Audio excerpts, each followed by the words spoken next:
So I was 18 and I asked my brother-in-law to show me his ways because he played D&D at the time. He said, "Oh, I don't have my books. I don't have any of my miniatures," because he plays with miniatures. And I said, "I don't care. Like I'm interested." And when I say I'm interested, I mean I'm interested in learning about this social aspect because obviously I can play video games that do this kind of thing. He gets a Lego dragon, like the kind with the arms out and it's got like the red wings. The green one, yeah. Yeah, the green Lego dragon, and a checkerboard, and a couple of Lego figures. And he says, "All right, you're fighting a dragon." It took him like half an hour to set this up, by the way. So me and my sister sit down, and we're like, we don't know anything. Like literally zero is what we know. And he proceeds to kill our characters. And it wasn't fun, and I hated every second of it. And we got it from the table, disgusted, and I didn't talk to him for the rest of the day. And I didn't play D&D for 5 years. Wait, so what did he say when he killed these? Like, I win, or that's D&D? I think it was something like he apologized because he didn't know how to balance it. Oh, And I'm just like, well, dude, like I wanted to interact with a tavern owner. I didn't want to fight a dragon, but anyway, I didn't play for a long time. But eventually you found your way home.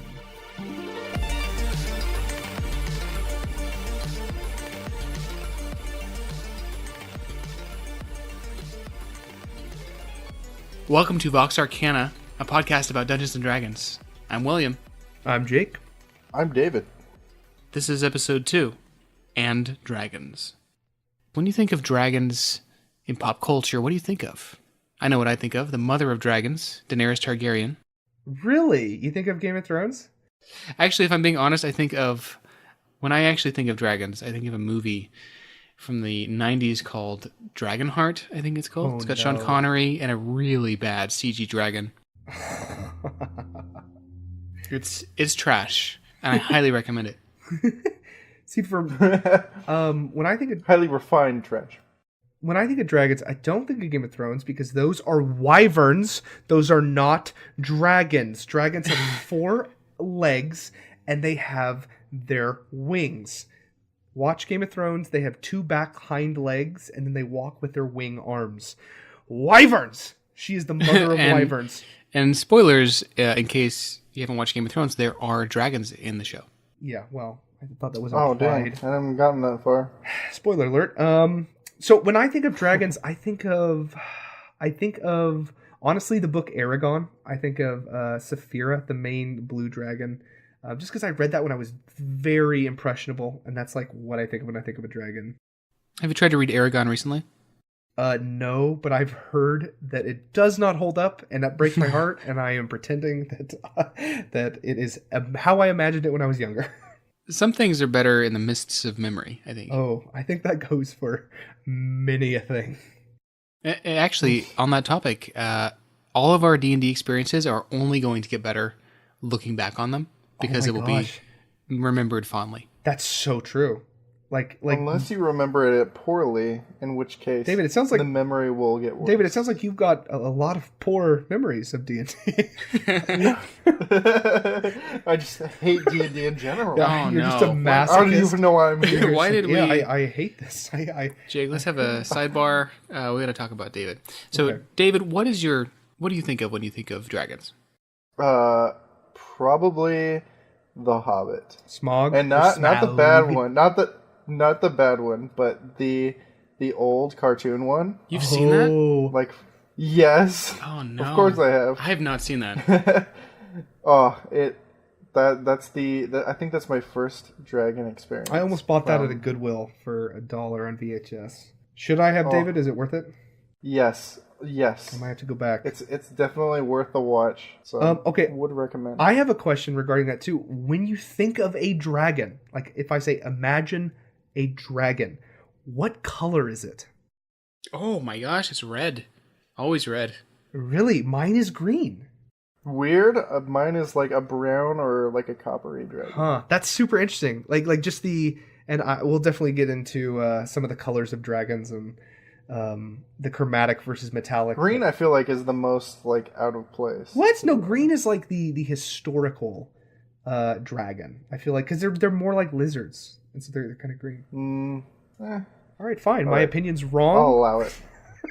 So let's talk about dragons in D&D. How do Okay. you use dragons in D&D? I think they work fantastic as obviously a final boss. I think they work also fantastic as an NPC. I think dragons are such a staple. Obviously, they are 50% of the title. They are used in kind of a cliche way because they're literally part of the title. They are baked into the game almost. I like using dragons in ways that changes how you view them, or it kind of breaks your expectations. So they're not always final bosses. Oftentimes they are good, or they are an NPC, or they are a quest giver, or they are hurt, or something like that, just to change it. I like that. Because I feel like there's not enough dragons in D&D. Like, for real.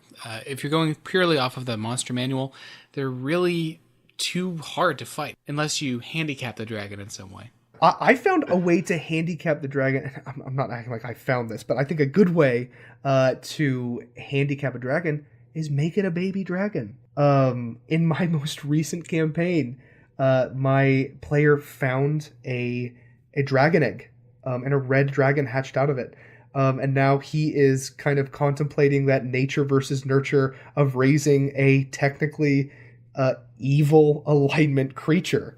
And it's really interesting because it's a baby dragon. So I think dragons, a lot of times you just think of ancient dragons, but I think you can age them down and make them a good combat encounter, or a good encounter with any group of any level. In a lot of ways, I think that it would be like raising a crocodile. Because crocodiles are a purely evil creature. In the real world. Excuse me. As a proud crocodile owner, I take qualm with that, sir. Here in my swamp. I think for me, I like the idea of dragons more than actual dragons. And that may sound weird, but I like having a world shaped by dragons where there are these huge, just monstrous threats that can easily just come in and just wipe out an entire civilization.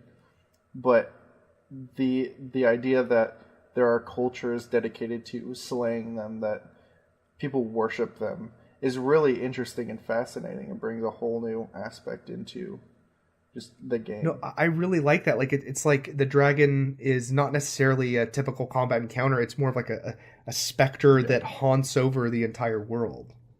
I love that. Yeah. It's interesting that you say that, David, because we see that in Game of Thrones, where dragons are so rare and legendary, and really they mostly exist in the past, used by people who could actually control them, more or less. And so it's cool to let it shape the history of your world, because I feel like sort of the default scenario for D&D, dragons are just another monster that sits in a cave with a bunch of treasure and waits to be killed. And that's boring. Yeah. But I think they're, even if it's just using the Forgotten Realms, or most D&D things have what Dave was talking about, kind of that history of dragons that they literally have shaped the world, regardless of if it's Tiamat or if it's some of the old dragon things. Even if it's kind of the draconic bloodline that goes into the sorcerer's powers, or just dragonkin, or I call them dragonkin, the dragonborn race. I think that's a cool example of how just the draconic elements have infected every part of the game, including race. So that raises a good question. What do you think of the Dragonborn in D&D? Fusroda. See, that's why I call them Dragonkin. Because whenever new players, I go, oh, you want to be a Dragonborn? They're like, oh, like Skyrim and Fusroda, because that's what they think of. Yeah. I don't know why I'm playing with all people from Brooklyn, but... I feel like, based on what you've said, Jake, what I know about your campaign, you have really good players 98% of the time, and then occasionally you have someone who says Fuss Roda, and it's just a deal breaker for you. No, like, I think I am pack it up. I am very pampered with incredible players that I have had the benefit of them being in my party, or on the table, in the table, around the table, for a long period of time. So I know how they play. I know their strengths. I know their weaknesses. And yeah, I've been so lucky with those good players that when a bad player comes in and just starts connecting dots where there are none, it's just like, Fus Roda, man. It's like, oh, all right. Dragonborn, do you guys I've found with my players a lot of people especially in 5e are really attracted to the Dragonborn class. I feel like the Dragonborn or race, excuse me. I think the Dragonborn race is Yep. super popular recently. Is that the case for you guys? Because it has been for me. If I'm being honest, the only race that my players play are humans. Boring. I play with a lot of new players almost all the time, so they just go with the safe pick, which is humans. I'm a human. I'll play a human. Logic checks For out. me, I think the Dragonborn offers an interesting opportunity because the race is so rare. Mm-hmm. Like I'm not talking like players picking it. I'm talking in game. Yeah. It's not a very common thing. Mm-hmm. You don't have people who are part dragon walking around. Yeah. And if they are, they're going to be definitely out of the ordinary. They're definitely going to be of notice. Like someone's going to be like, "You're like part dragon." That's a big deal. Some people are going to want to hunt you. Some people are going to want to like worship you. Some people are going to want to treat you differently, and that will shape player interaction. Which for me is the most interesting part of what makes the dragonkin or dragonborn interesting. Yeah, no, I really like that. I love in general when the race that you pick literally brings in D&D racism, where they treat you differently, you know? And it's hard to blame them. Like if a massive hulking reptilian lightning-breathing creature sits down at your tavern, it's gonna be strange. It's going to be like a big deal. So I really enjoy when players pick the Dragonkin race because it gives you the opportunity. Same thing with Tiefling. It gives you the opportunity to kind of treat them differently and see how they respond.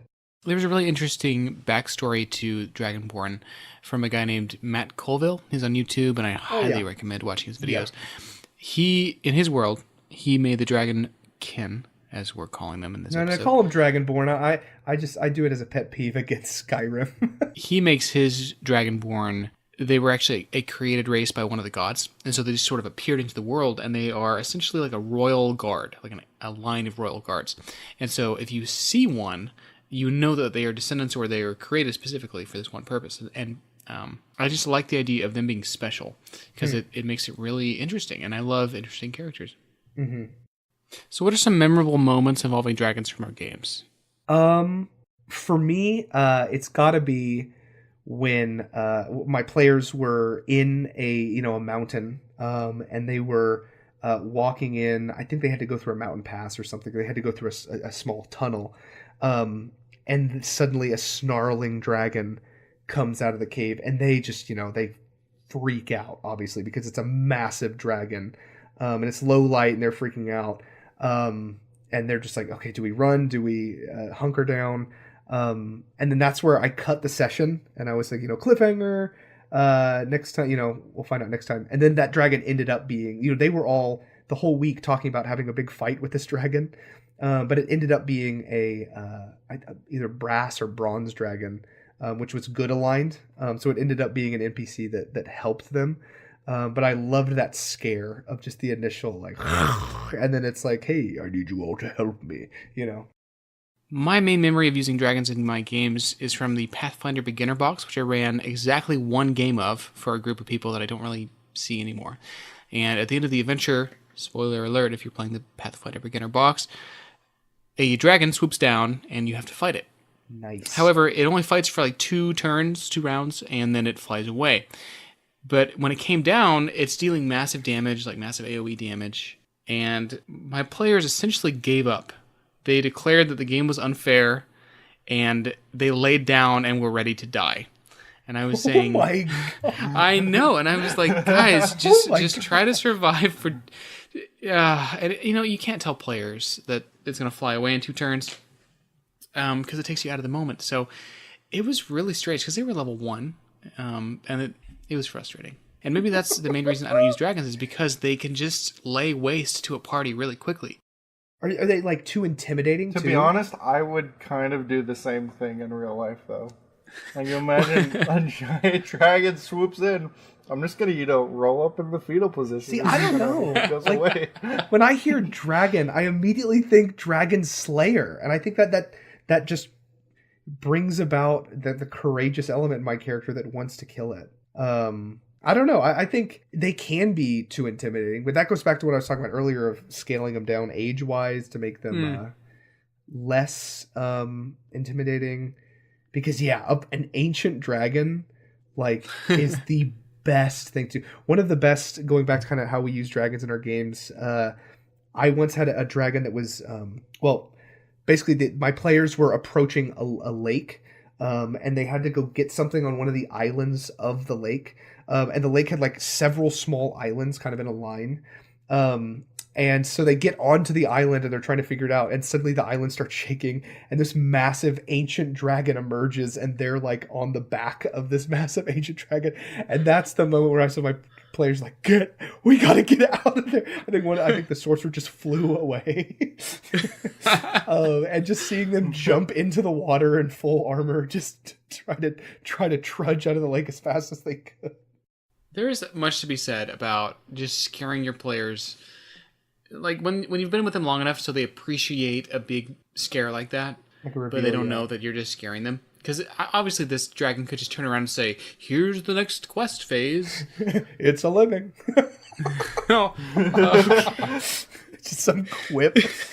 It just goes back to sleep. He's voiced by Mario, actually. It's me, ancient green dragon. No. So the actor who plays Mario, in case the listeners don't know, also voiced the dragon from Skyrim who delivers all your quests. Oh yeah, wait, the one from the old live action movie, that Mario. Yeah, and you would never know. No, not that Mario. I mean like Mario. Oh, the literal Nintendo Mario? Yes. That is almost unbelievable. And you would never know hearing it from his voice because he's like, I am a dragon and I speak the Thum. And then you're like, but isn't that guy like, yeah, wahoo! That's so weird. That's interesting. I would never have guessed. Okay, so straight up, how many times have you used a dragon in your campaign? In any of your campaigns? Like twice, probably. Really? I've used dragons 0 times in my planned campaign. The only time What? Well, are we counting baby dragons? Sure. All right, the only time I've used dragons is when my party fought 2 baby black dragons. I think they're called dragon whelps. They breathe acid, and we were like 3rd level, and they almost died. I don't really have much opportunity to use them, and when I do, I just it seems like there's better enemies to use. So I mean, from episode 1 and episode 2, it seems that anyone can play Dungeons and Dragons with neither dungeons nor dragons, and that to me seems like a travesty. And Will, you should use both Dungeons and Dragons more. I like dungeons, and I would be willing to fill them with dragons. But last time I played a dungeon, one of my players at the end took me aside and said, please, let's not do any more dungeons. Oh, no. And he was correct to ask that, because all the things, if you've listened to episode 1, which if you haven't, you should, we talked about traps and puzzles and parts of dungeons that are roadblocks. And if you have this linear path and there's a big gate in the way that's blocked by some certain, you have to do the specific thing to get it open, it's not really fun. And so we suggested having it as a side path or a bonus area. That's what you gate off, and the main area you can access. In this dungeon that I ran, which was the Claws of Madness, which otherwise was very good, they did this all the time where they gated areas with puzzles. The one in particular that I'm thinking of, they could not solve this one puzzle room, and eventually they just smashed everything. And I had to make it work. Oh, because they couldn't solve it. What a nightmare. So back to dragons, there are 2 main types of dragons. There is chromatic dragons, there is metallic dragons. So the chromatic dragons are the ones that are the colorful ones. They are the red, green, white, black, and blue. I'm sure there's you can make up any colored dragon you want, a rainbow dragon, whatever. And then there's the metallic, which are the I think it's like steel, brass, bronze, gold, and silver. So those are the 2 types of dragons, and they're mainly distinguished by some are evil aligned, the chromatic ones, and the metallic ones are traditionally good aligned, which is really interesting. What do you guys think about that? Have you ever had that dichotomy? Have you ever had Have you ever thought about dragons as good or bad? Or, I mean, it kind of leads into the question of monsters as intrinsically a certain alignment, which is interesting. What do you guys think? Have you used this? I think for just dragons in general, since they are so ancient as a like world piece in the D&D universe, Like a concept? that it kind of it kind of makes sense because they are these just beings of just raw power, and having them get that power from one source kind of just makes sense. Mm-hmm. And I think it's kind of cool because the interplay between dragons can be also very interesting. Yeah, like dragons fighting. Like that's a cool idea, like a concept of just like your party is walking through the woods and you just see a silver dragon fighting a blue dragon, and they're just wrestling and trying to just rip each other to shreds. And like, what would your party do? Would you be like, should we help the good aligned one, or should we run, or should we, like try to kill them Just both? wait and see what happens. Yeah. Yeah, that's a cool idea of them interacting with each other. I feel like it's less interesting for me to have a being that is known to be a certain alignment, and you just look at it and you're like, oh, well, Yeah. I can literally judge you by your skin color. That's That's a topic for another day. I like characters that are a little more gray, and I can't believe I'm mentioning World of Warcraft again, but the way they did dragons, where there's sort of families of colors, and they all have this ranking within this dragon society, and it was really interesting because they weren't necessarily all one thing. Like this guy had some shades of gray, and sometimes you understand. I heard a quote somewhere that says, really good villains believe that what they're doing is right, and the best villains actually are right. If we're using dragons as a main villain or just a plot point of some kind, I think it's more interesting to have dragons with more diversity in their alignment and their personality. Yeah, absolutely. I think one way to do this is playing with the other aspect of alignment, which is lawful and chaotic. You can have a lawful evil dragon versus a chaotic good dragon. And that kind of leads into the shades of gray that you were talking about. So you can play with the alignment chart, and I'm sure we'll have an episode about alignment where we can dig into all of the things that entails. But another option is just scrap the whole alignment, and you can have do whatever the hell you want with your dragons. You can have a good black dragon. You can have an evil gold dragon, and you can even play with kind of those ideas, Those tropes. those tropes. You can play with them and say, like you can say a red dragon shows up and everyone's just panicking and running for the hills, and he's like, hey, what's the big deal, guys? Hey guys, I just want some love. Yeah, and you can definitely play with those tropes in regards to alignment and the chromatic versus metallic. For dragon me, thing. well, one of the other interesting things about dragons is that their goal is just to amount just mountainous hordes of gold and wealth. Mm-hmm. And for me, that kind of just tropes their alignment in general. So they could go to a civilization and justify wiping it out because it's for the good of their horde. That is for their. So you can kind of like twist how they view the world, because in their minds they are being lawful good by just fighting these guys per se. Okay, so after all this talk about dragons in the game, Dungeons and Dragons, are you more likely to use dragons in your sessions? Honestly, there's a lot of really good monsters in the monster manual that you can use, and there's even more in Volo's Guide. And I was reading through that today, and there's so many that I don't even know about. And I feel like there's a certain expectation from players when they see a dragon. They're thinking it's going to breathe fire or some kind of attack, and they can fly, and they have treasure. And I like my enemies being a little more unknown and mysterious and frightening sometimes. Yeah, that's a good point. I don't know if I have a place for dragons in most of my games. I like David's idea of making them this deep part of history, and maybe they don't exist anymore. And then obviously later in the adventure, they find an egg or they find a sleeping dragon. That's really cool. But as for just like a go-to enemy, I don't know where I'd find a place for that. What about you, David? I'm about the same. I'll throw them in occasionally, here and there, just to spice things up, shake things up. But in general, I don't think that they're a common enemy that should be encountered very often. They're these legendary creatures. They're going to be rare, and they're going to be their best place is in like the pinnacle epic point of a story for me. Yeah, and that's not like most sessions aren't, the pinnacle. Yeah, I think that's a really good point, and I think the whole rarity aspect is interesting as well. Like, if dragons were as common as wolves, it wouldn't be a big deal encountering them. Well, actually, there would be no humans left on Earth to fight them. It would be dragons. True. They would be. But like, if they were more common, it kind of takes the wind out of the sails of the excitement, or just the mystery or the awe, honestly, of seeing one.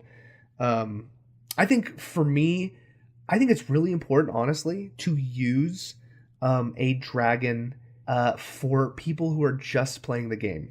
Like, just starting off, I think it's really cool to have them fight maybe a young red dragon or something like that. It's cliche. It shows them what a monster can be. And I think it's really good. Hopefully we can avoid a situation like you had, Will, with your brother-in-law, where you were just eviscerated by a green Lego dragon. But I think they do have a good part to play, especially for newer players. Okay, so I host a history podcast, so I would be remiss to mention kind of the history of dragons, and why they're so interesting, Shameless why they're plug. so shameless plug, why they're so interesting for us humans that play this game called Dungeons and Dragons. Like, dragons themselves show up in like so many different cultures, independent of each other.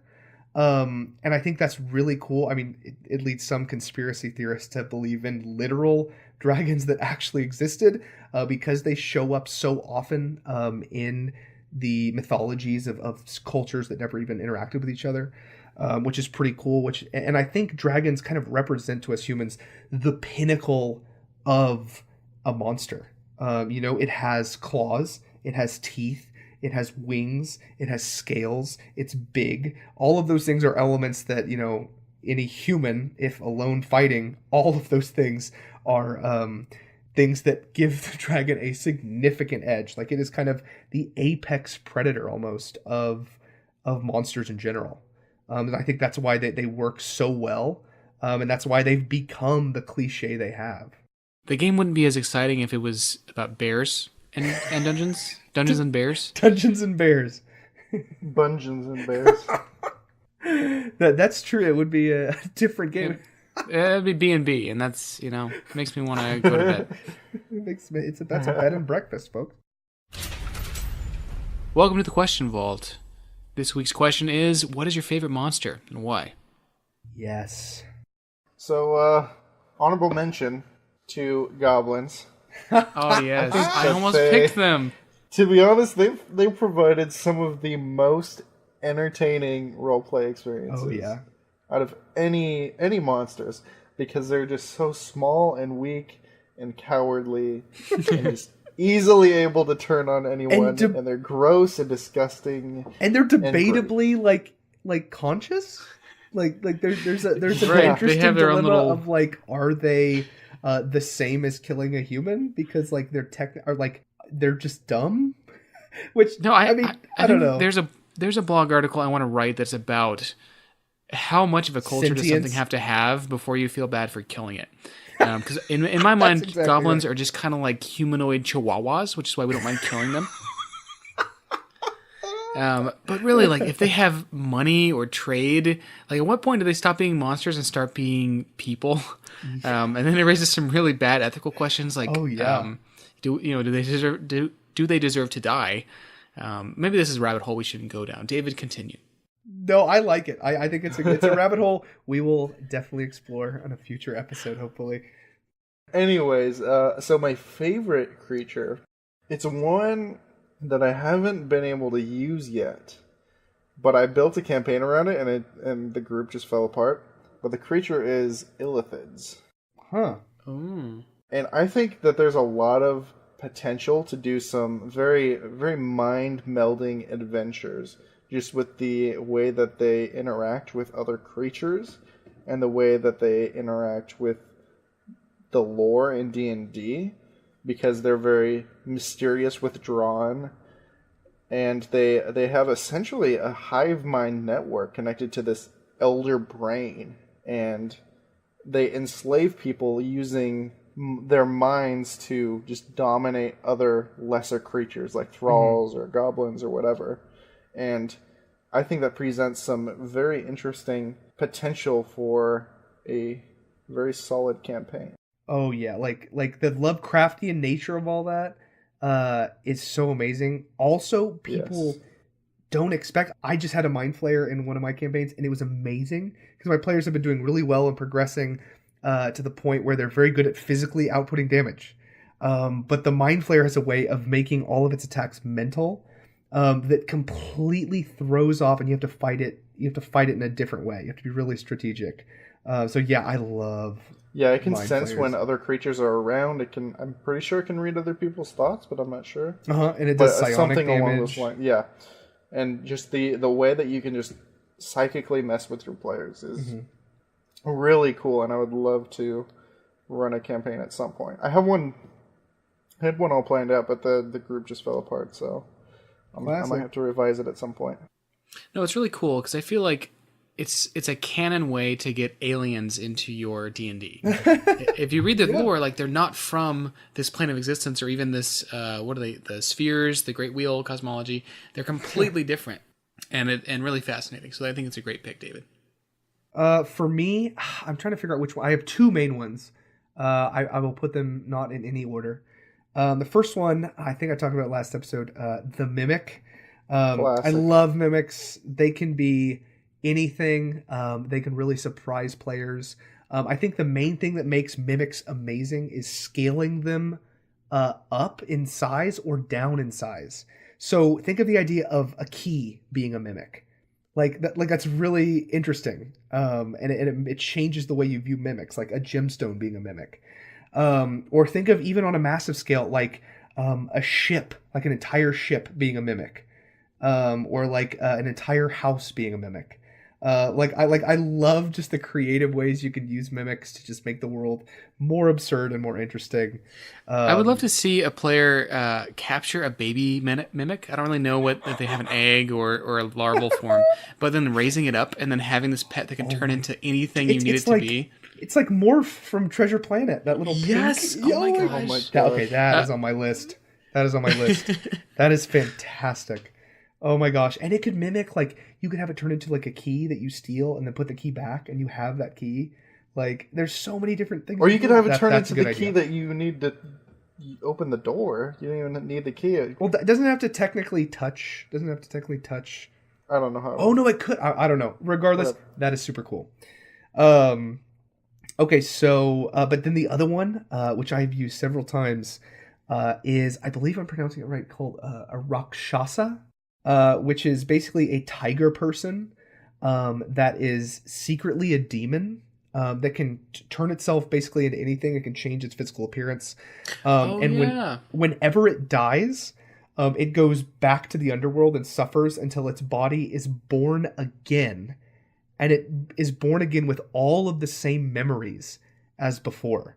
And it vows vengeance against whatever killed it, its previous life. So it just does that repeat. And so, yeah, the image in the monster manual is like this royal looking, this regal tiger man that's holding this pipe.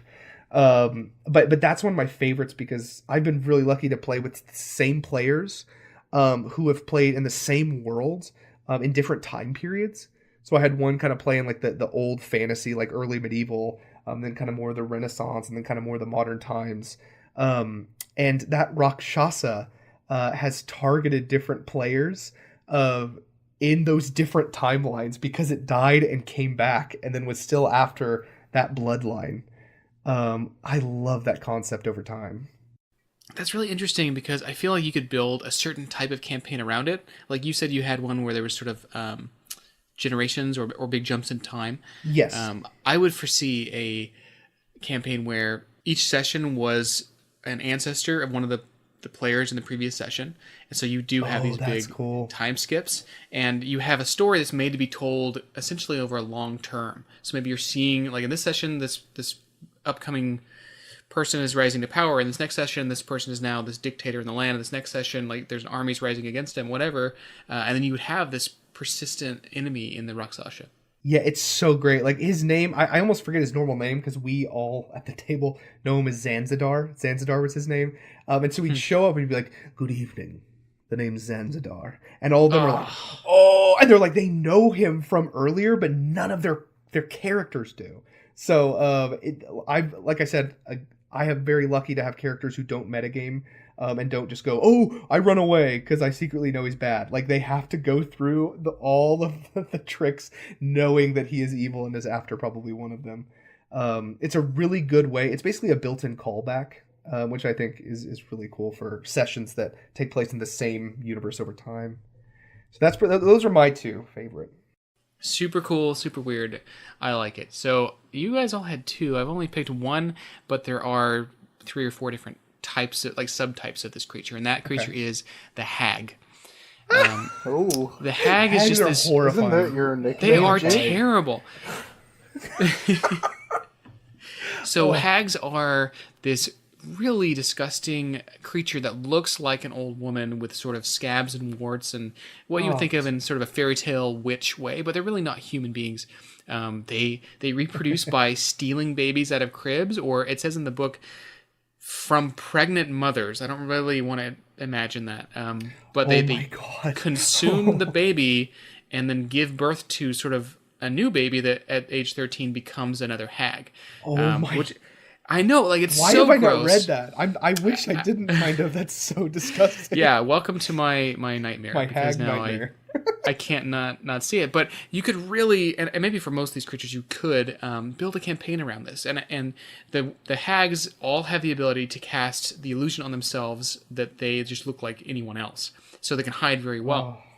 And I want to run a campaign because you could have a low fantasy, very small area, essentially Witcher style game where you're sent into the woods to kill a creature, and you get into this hut, and the person who hired you turns out was the hag, and while you're gone they kill the entire town, right? You can totally Scooby-Doo this thing, and there's lots of options and lots of different types of creatures, including a new one in Volo's guide that's called the Anise Hag, which I don't really know what an anise is, but Sounds gross. I think it's where poop comes from. Yeah, that knowing the hag, like just hearing the backstory, I'm surprised I haven't read that. It just sounds gross and such a great, just grody villain. And especially for new players who don't know sort of the boundaries of D&D or the systems, throwing something like that at them as their first, like I guess you'd call it a miniature villain for the first 5 levels or so, would really keep them off balance because they don't know what a hag can do and they don't know what to expect. So, super cool. Yeah. And that concludes episode 2 and Dragons. Thanks for listening. I've been William. I'm Jake. I'm David. We'll see you next time.